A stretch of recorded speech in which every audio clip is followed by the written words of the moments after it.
passé? Moi, je te cherchais partout. Que fais-tu là? C'est ton chat? Mais on dirait Basté. Qui c'est? Une déesse égyptienne. Tu connais l'Égypte ancienne? C'est 4000 ans d'une histoire fabuleuse. Des pharaons étonnants qui étaient comme des dieux. Et aussi... Mais comment le sait-on? La pierre de Rosette. C'est un peu grâce à elle. C'est une plaque de basalte trouvée en 1799 à Rosette lors de l'expédition de Bonaparte en Égypte. L'original est conservé au British Museum de Londres. C'est une clé essentielle pour la compréhension des écritures égyptiennes. Le déchiffrement a été une véritable aventure. Plusieurs personnes y ont contribué. En particulier, Thomas Young, un Anglais, et Jean-François Champollion. Mais tu connais sans doute Champollion, non? Un peu. C'est un Français. Il est né à Figeac. C'est grâce à ses travaux qu'on a pu déchiffrer les hiéroglyphes. Comment a-t-il fait? Tu peux observer 3 sortes d'écriture. La première est appelée hiéroglyphique. C'est la plus ancienne écriture égyptienne. Le plus souvent, elle est réservée aux textes gravés ou peints sur les monuments. La deuxième, l'écriture démotique, bien moins ancienne, est apparue au 7e siècle avant Jésus-Christ. Elle a été principalement utilisée pour la rédaction des documents administratifs. Tu reconnais peut-être la troisième. C'est l'écriture grecque. Grâce à elle, on a su qu'il s'agit d'un décret écrit en 196 avant Jésus-Christ, sous le règne de Ptolémée V Épiphane. Le même décret écrit de 3 façons différentes. Tu te rends compte? Quoiqu'endommagé, la pierre permettait de comparer les 3 textes. Young et Champollion remarquèrent que le nom de Ptolémée figurait dans le texte grec et pour l'écriture hiéroglyphique dans certains cartouches royaux. Puis en 1815, on découvre sur un obélisque une inscription bilingue, en grec et en hiéroglyphe, où figurent les noms de Ptolémée et Cléopâtre. Après en avoir pris connaissance, en 1822, Champollion met au point un système de lecture cohérent. Désormais, il peut déchiffrer les hiéroglyphes.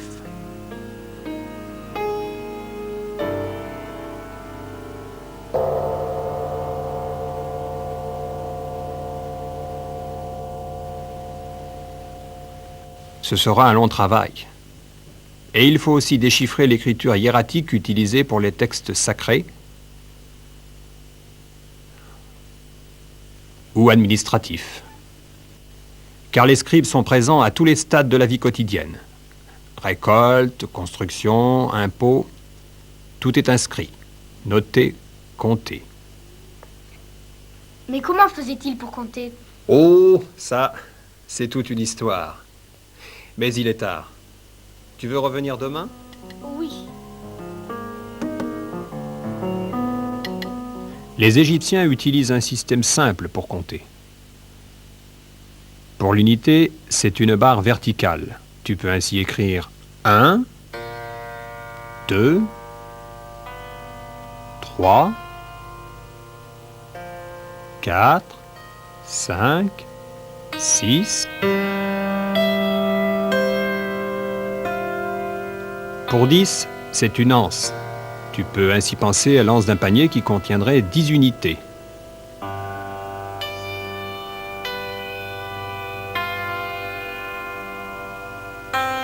Une corde enroulée pour noter la centaine.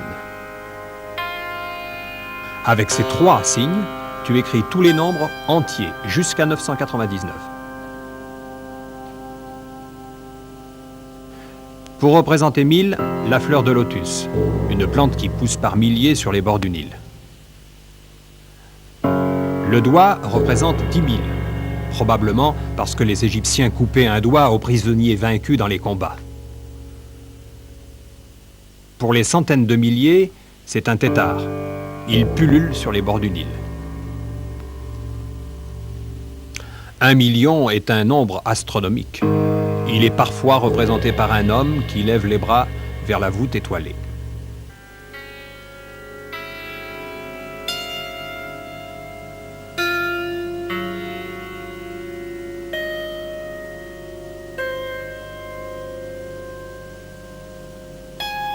Regarde cette reproduction. Elle est gravée sur la massue du roi Narmer, un des plus anciens rois d'Égypte. Quel est le nombre de chèvres? Il y a 1 million plus 4 fois 100 000, 2 fois 10 000, 2 fois 1000, ça fait 1 422 000 chèvres. Bien trouvé. Le système égyptien est un système additif à base 10. Et maintenant, combien y a-t-il de volatiles?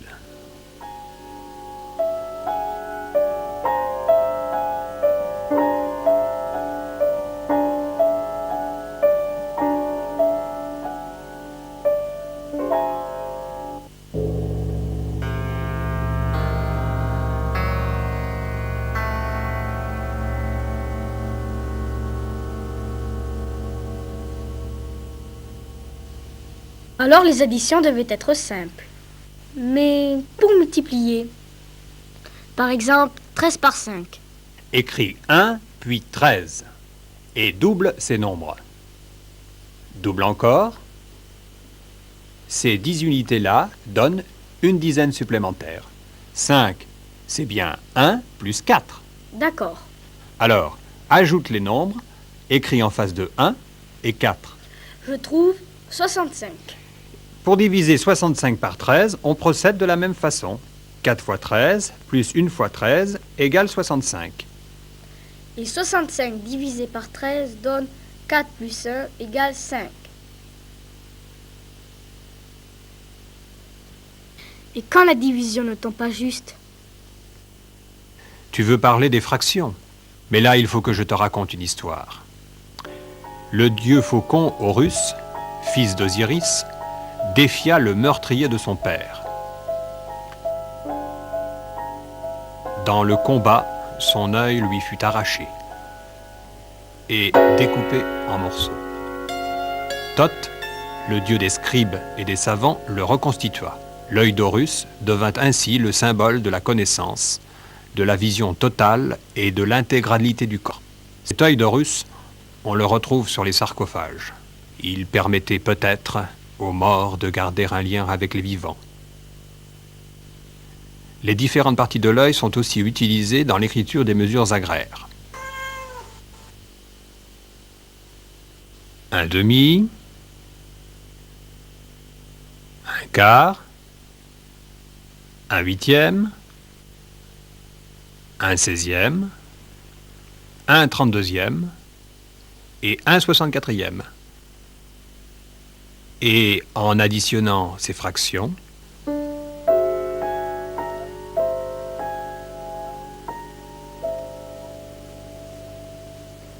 Mais il manque un morceau. mais ce ne sont pas les seules notations. Il disposait de signes spéciaux pour un demi, pour 2 tiers.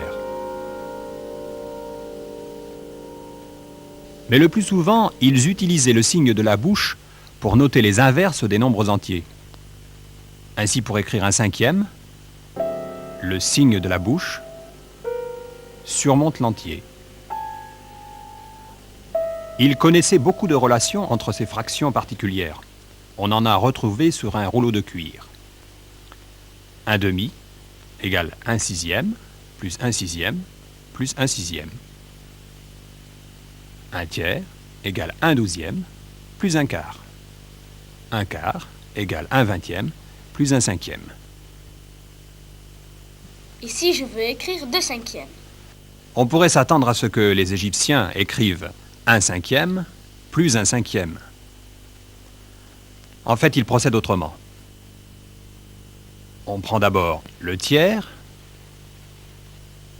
Le tiers est partagé en 5. En comparant, tu t'aperçois qu'il manque un morceau. Maintenant, il y a égalité. 2 cinquièmes égale 1 tiers plus 1 quinzième. Voilà comment ils écrivent 2 cinquièmes.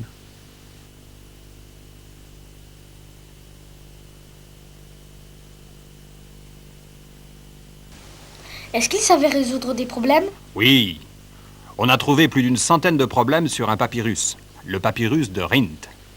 Il se présente un peu comme celui-ci et mesure près de 5 mètres. Mais ces problèmes, de quoi parlent-ils? Suis-moi, je t'ai préparé quelque chose.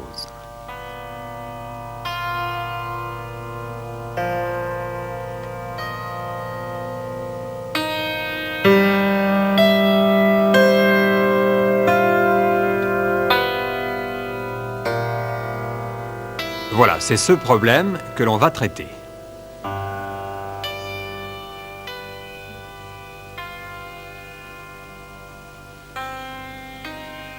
Voici une quantité.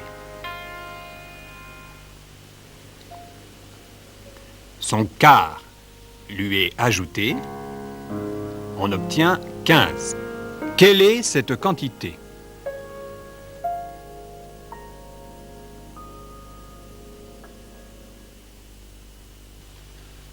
Opère à partir de 4. Une quantité.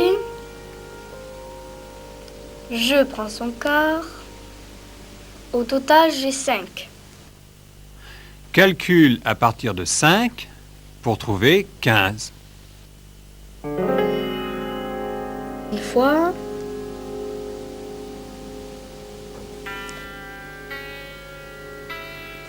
Deux fois. 3 fois. Tu avais opéré à partir de quoi? 4.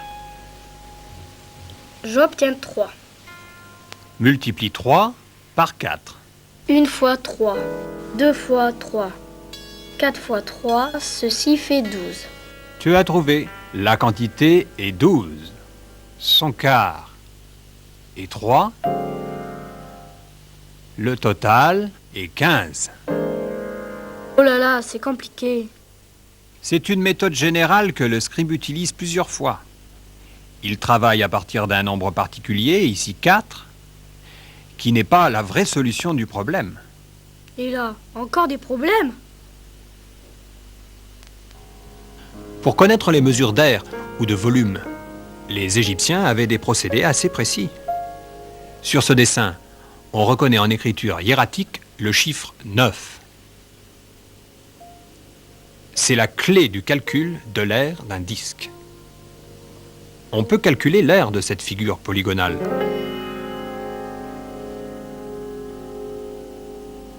On la transforme en un carré.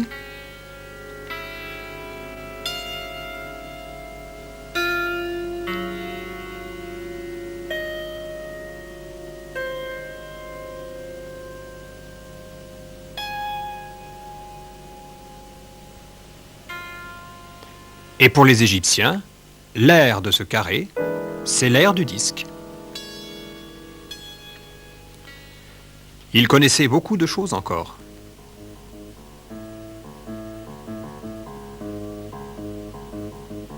Et beaucoup sont à redécouvrir. Il a fallu attendre la découverte de Champollion pour s'en rendre compte. Toutes ces connaissances ont été insoupçonnées pendant des siècles. Elles ont pourtant sans doute profondément influencé la civilisation grecque antique, les savants arabes.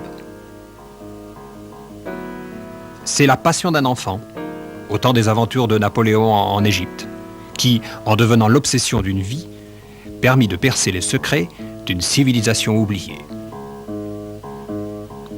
À 9 ans, alors que Champollion habitait avec son frère à Figeac,